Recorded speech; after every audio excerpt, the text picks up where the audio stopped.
Alam, mahal ko. Hindi. Huwag mo akong iwan, mahal. Ikaw ang buhay ko. Oras na. Ang hiling ko lang, alagaan mo sana ang alak-alak ng pag-ibig ko.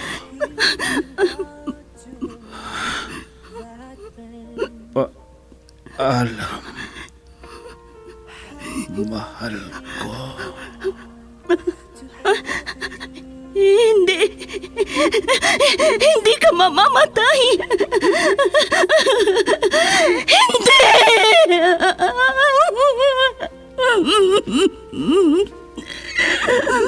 Wala na siya.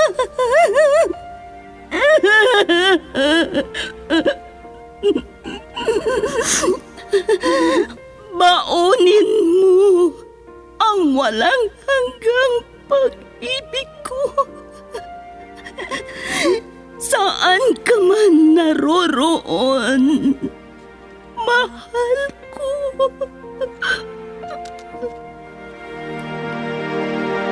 I was hurt. Recuerdos de la Vida. I thought you will forever. Drama na kung saan inyong mapakinggan ang mga pangyayari sa nakalipas na panahon sa buhay ng isang tao. Mga kaganapan at mga bagay na nanatiling alaala na lamang na nagkaroon na ng pugad sa dibdib. Alaala na hindi kayang burahin ng panahon kailanman. Recuerdos de la Vida. Mula sa pluma nila Lubimin Aquino Sr., Letty Astudillo Aquino.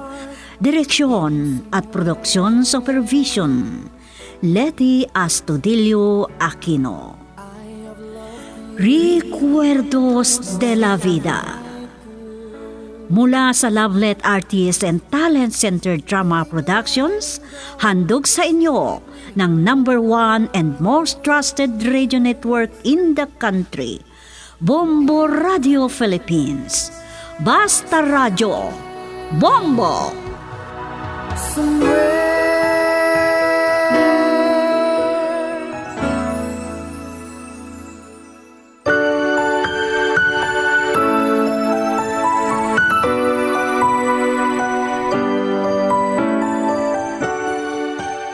Magandang araw sa inyong lahat, mga mahal naming tagapakinig. Sa pagkakataong ito, isa na namang sulat ang ating natanggap at bigyang buhay dito sa ating dramang Recuerdos de la Vida. Ang sulat na ito ay nanggaling sa isang tagapakinig na gustong magtago sa pangalang Glyza. At ganito ang sulat ni Glyza.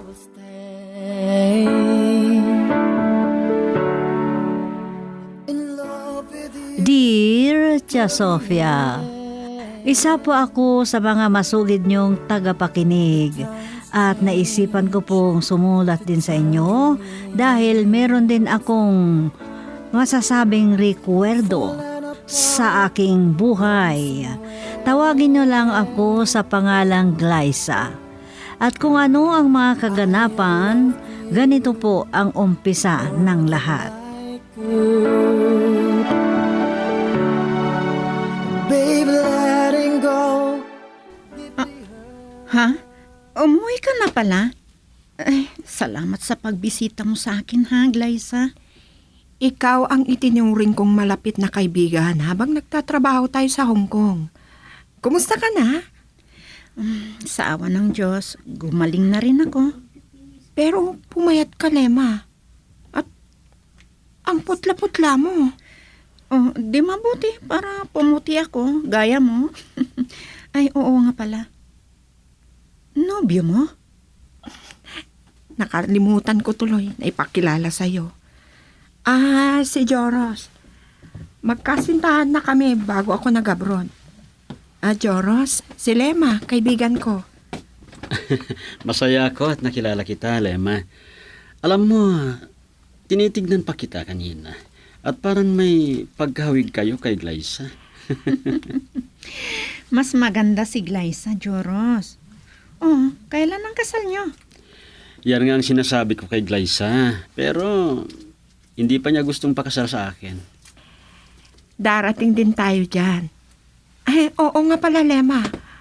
Wala ka bang planong mag-abroad? Hindi ako payagan ng pamilya ko.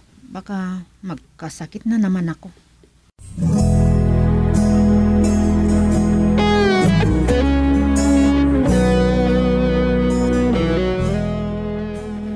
Bakit ka pa kasi babalik sa abroad, Glyza? Di ba, bago ka nagbakasyon, sinabi ko na sa'yo, pakasal na tayo. Bigyan mo pa ako ng ilang taon, Joros. Ilang taon na naman na maghihintay ako. Alam mo, gusto ko nang magkaroon ng pamilya. Yan na naman ang hindi natin pagkakaunawaan. Hindi ka na ba makapaghintay? Anong ibig mong sabihin, Glyza? Puminahon ka sana, Joros. Sige, paalam mo na ako. Nakakaya kay Mang Kaloy kung aawayin kita. Hindi kita inaaway, Joros. At saka, hindi naman tayo nagsasagutan.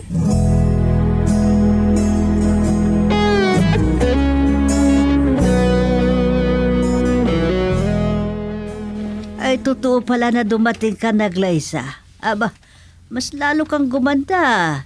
Ano, kailan ang kasal? Marami kayong pwedeng itanong, Aling Monang. Yan pa ang bagay na yan. Ay, oo naman. Nagkakaedad ka na. Baka hindi ka na mabuntis niyan. At baka makakita ng iba ang nobyo mo. May tiwala po ako sa kanya, Aling Monang. At lagi ko siyang nakikita noon na. Iba't ibang kasama niyang mga babae. Kamag-anak daw niya yon, Aling Monang.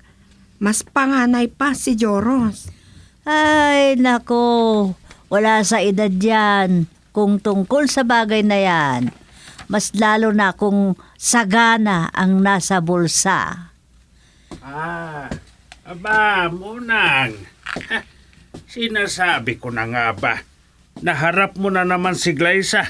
Yung magdaldal lang ang alam mo. Oy, Kaloy, pinagsasabihan ko lang ang dalaga mo. Oh, marami ka na sigurong ipon, ano, anak? Ay, talagang marami na. Marami ng laman ng bangko. Oy, Kaloy, huwag kang magpakayabang dyan. Sitay naman kasi. Baka ibalita na mayabang kayo. Hayaan mo na maniwala sila sa kanya. Sinabi ko yon para tumigil na siya.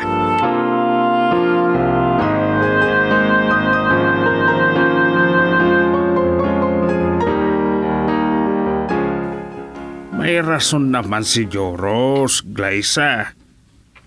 Hindi na kayo bumabata. Bakit? Hindi ka pa ba pagod na magtrabaho sa abroad? Kahit 5 taon pa ako sa abroad, Itay. Nako. Ilang taon ka na ba, anak? Itay, wag po kayong mag-alala. May tiwala ako sa nobyo ko. Makakapaghintay yun. Ha? Hindi mo masasabihan. Nahahalata ako sa kanya. Madali siyang matukso.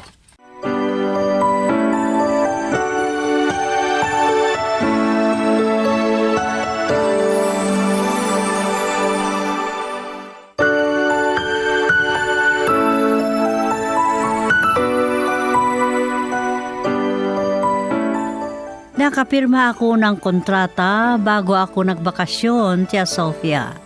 Kaya bumalik ako sa abroad.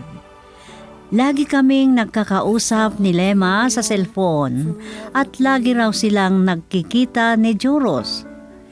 Hindi ko binigyan ng ibang kahulugan yun. At masaya ako dahil importante sa nobyo ko ang aking kaibigan. hanggang may naiparating si Itay sa akin. Ganito ang mga sumunod na nangyari. In love with you till the end.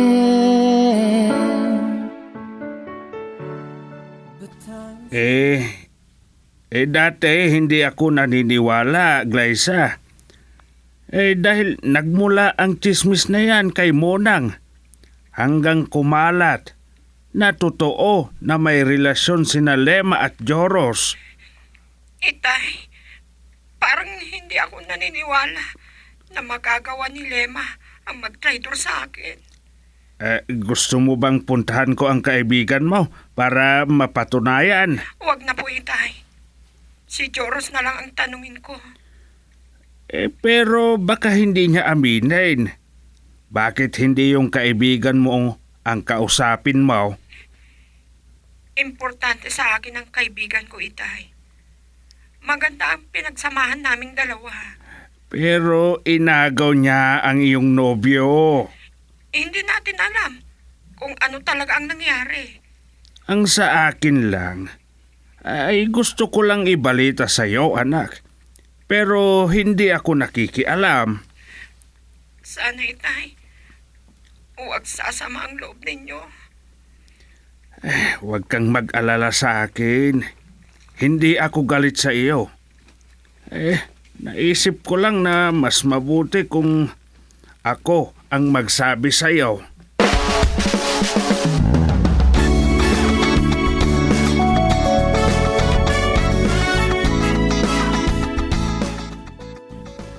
Kung ganun, totoo, Joros. Bakit si Lema pa na kaibigan ko? Alam ko na sinisisi mo ako. Pero mahina ako sa tukso. Aminin ko yan. Pero hindi mo ako pinakinggan. Hindi ang paninisi mo sa akin ang gusto kong marinig, Joros. Nakaramdam ako ng awa kay Lema. Hanggang unti-unti na nahulog ang loob ko sa kanya. Alam ko, mahal din niya ako. Masakit na pakinggan. Pero may gusto pa akong malaman. May nangyari na ba sa inyo? Masasaktan ka lang, Glyza.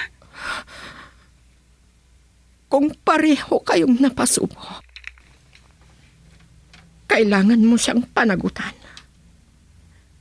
Kahit papano, ay masaya ako para sa inyo. Talagang hindi ako importante sa'yo.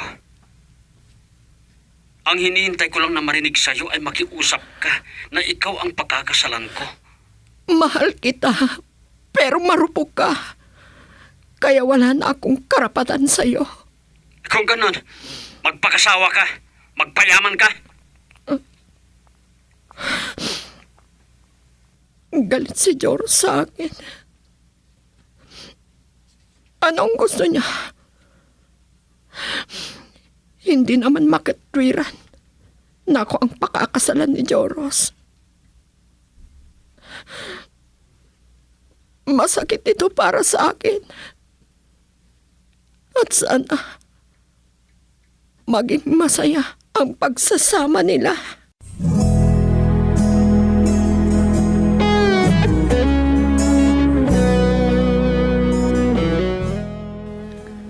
Akala ko nangangarap lang ako, Glyza.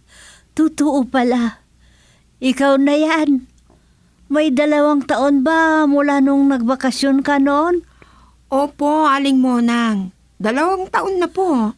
At mahigit na ring 1 taon na nagsasama sina Joros at ang asawa niya. Ano na nga bang pangalan noon? Yung kaibigan mo na galing sa abroad? Malapit na kaibigan ko po. Umuwi siya noon dahil nagkasakit siya. Parang masakitin ang payat niya. Nahawaan daw sa kano. Sayang nga. Ay, Aling Monang, wala na po ba kayong balita tungkol sa kanila? Hindi rin nagkukwento ang Itay. Siyempre, hindi niya gusto na masaktan ka. Bakit? Mahal mo pa ba siya, ha? Si Joros ang ibig kong sabihin. Mahal mo pa ba? Wala na akong karapatan sa kanya. Mas lalong gumanda ka, Glyza. Kung makita ka ni Joros, magsisisi yun. Sinipan niya ang magandang swerte niya. Matagal kang nagtrabaho sa abroad at mayaman ka na.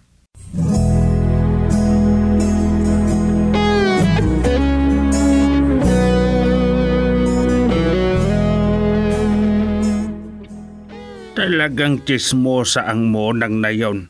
Walang preno ang bunganga. Ang dapat sa kanya, hinihila ang dila. Itay, wag po ninyong sabihin yan. Baka may makarinig at iparating pa sa kanya. Totoo naman. Ang pangit ng ugali niya. Huwag na ninyong patulan, Itay. Pabayaan na lang natin. At huwag na rin nating pag-usapan si Aling Monang. Ay, maiba ko, anak. Ano na ang plano mo? Nagdesisyon po akong hindi na pabalik sa abroad, Itay. Ay, mabuti kung ganon. Kung naisip mo na tumira ka na dito sa ating lugar. Nakakapagod rin ang magtrabaho sa ibang bansa.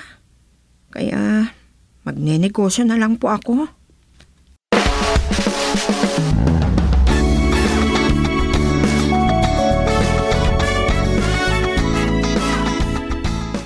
Glyza, matagal ka na palang umuwi. Wala man lang binabanggit si George sa akin. Hindi ko pa nakita ang asawa mo, Lema. Dito raw kayo nakatira? Ngayon lang tayo magkausap. Gusto kitang tawagan noon, pero hindi ko kaya. Huwag kang umiyak, Lema. Kalimutan mo ng mga nangyari. Dahil magkaibigan pa rin tayo. Napakabuti mo, Glyza. Bakit nagawa ko ito sa'yo? Siguro, kayo ang para sa isa't isa. Hindi ko sana sasabihin sa'yo ito, pero nararamdaman ko. Ikaw pa rin ang mahal ni Joros. Hindi, Lema. Lumalamig sa akin si Joros dahil nalaglag ang pinagbubuntis ko.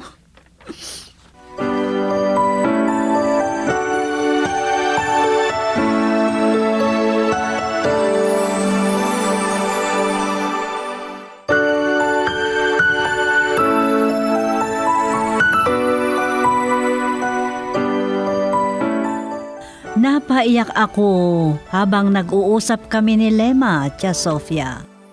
Gusto kong magalit kay Joros kung bakit sinasaktan niya ang kaibigan ko.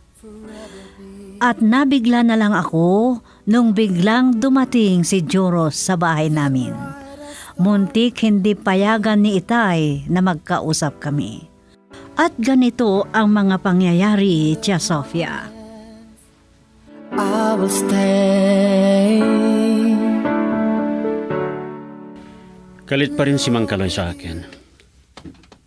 Muntik na akong hindi payagang makausap ka. Kung iisipin, masamang tingnan. Pero kaibigan ko si Lema.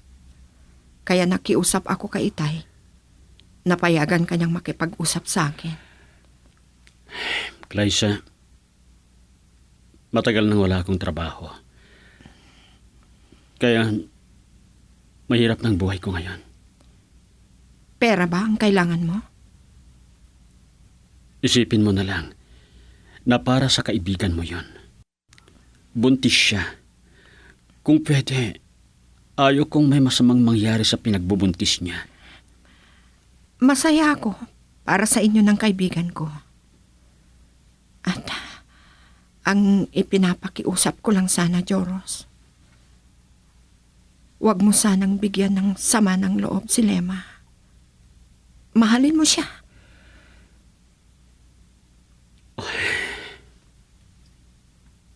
Napakabuti mo, Glyza. Dahil hindi nagbago ang pagmamalasakit mo sa kaibigan mo. Ang kaibigan ay kaibigan kailanman. Masaya ako pagmasaya ang kaibigan ko. At tungkol sa pera na hinihingi mo, ay hindi mahirap pag-usapan yan.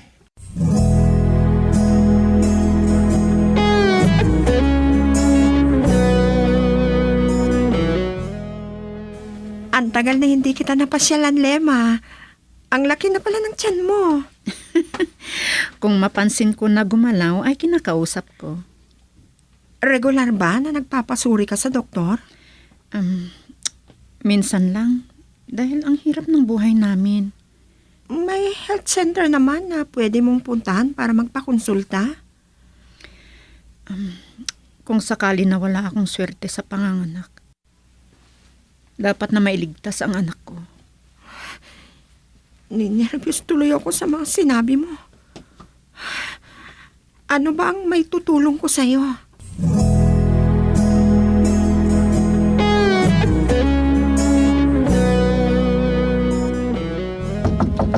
Sino kaya ito? Kulang na lang at sirain ng pinto. Oy, nandyan ba si Glyza? Ay, si Munang pala. Para namang nasusunugan. Ako na lang magbubukas ng pinto, Itay. Baka may importante Kaloy! siyang sasabihin. Si Glyza, nandyan ba? Ano pa ba ang sasabihin nito? Kundi magdaldal. Ay, Glyza, patay na raw si Lima. Aling mo na. Namatay daw na nanganak. Yan ang narinig ko na pinag-uusapan ng mga tao dyan sa labas. Diyos ko, Diyos ko. hindi totoo ito.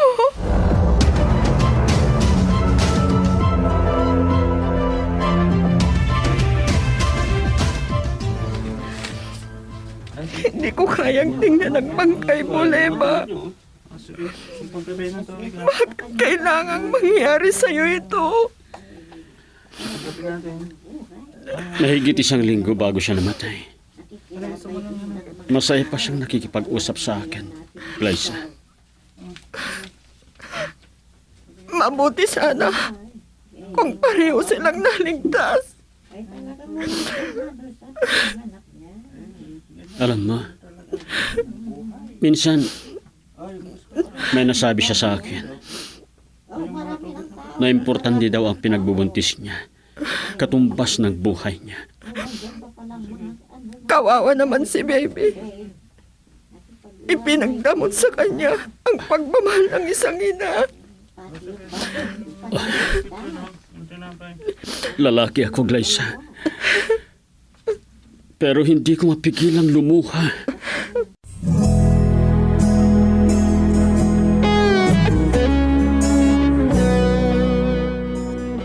Abay, kaninong larawan ba yung nakakwadro na niyayakap mo? Larawan namin ni Lema, Itay. Ito yung larawan namin nung nagkakilala kami sa Hong Kong. Pareho kaming masaya. Abay, maganda ang pangangatawan niya noon. Opo, Itay. Mas maganda siya kesa sa akin. Kaya hindi ko masisisi si Joros. Mula nang namatay si Lema, hindi ko na nakikita si Joros dito sa lugar natin. Ano bang petsa ngayon, Itay? 1 taon na pala si Lema nung isang araw. Kaya pasyalan ko na naman siya sa kanyang puntod.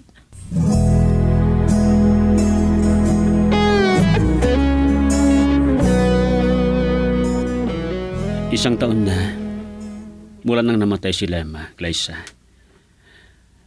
1 taon na rin si baby. Ang bilis lumipas ng araw. Hanggang ngayon, hindi pa rin ako makapaniwala na nawala ng kaibigan ko. May pagkakataon na nakokonsensya ako. Marami akong pagkukulang sa asawa ko. May pagkakataon pa para mapunuan mo ang pagkukulang mo sa kanya. Ibigay mo ang panahon mo sa anak mo. Kailangan ka niya. Naaawa ko sa anak ko. Naipagdamot sa kanyang pagmamahal ng isang ina. Kailangan niya ng ina. Joros, Patawarin mo ako, Glyza. Pero kung pwede, bigyan mo ako ng isang pagkakataon. Aminin ko, nagkamali ako. Pero hanggang ngayon, mahal na mahal pa rin kita. hindi ko alam kung dapat ba, Joros.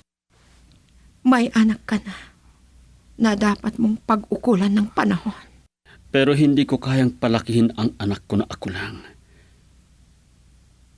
Kailangan ng anak ko ang ina. Kailangan kanya, Glyza. Masakit ang ginawa mo sa akin. At hindi ko alam kung kailan babalik ang pagmamahal ko sa iyo.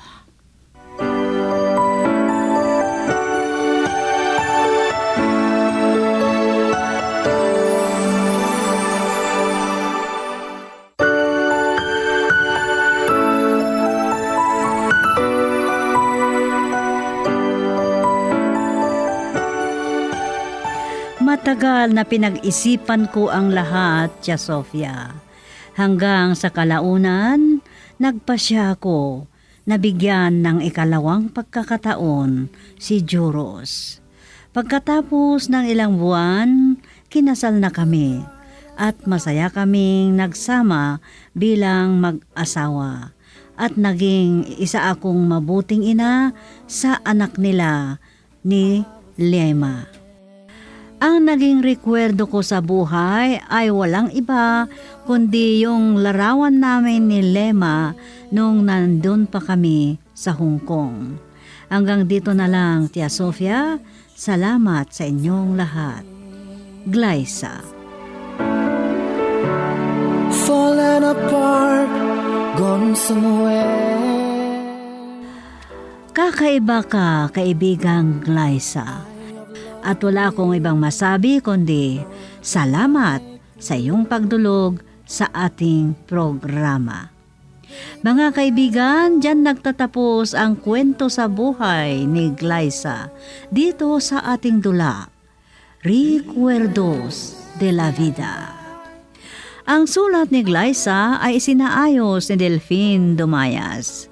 Inihandog naman sa inyo ng #1 and most trusted radio network in the country, Bombo Radio Philippines. Basta Radio, Bombo.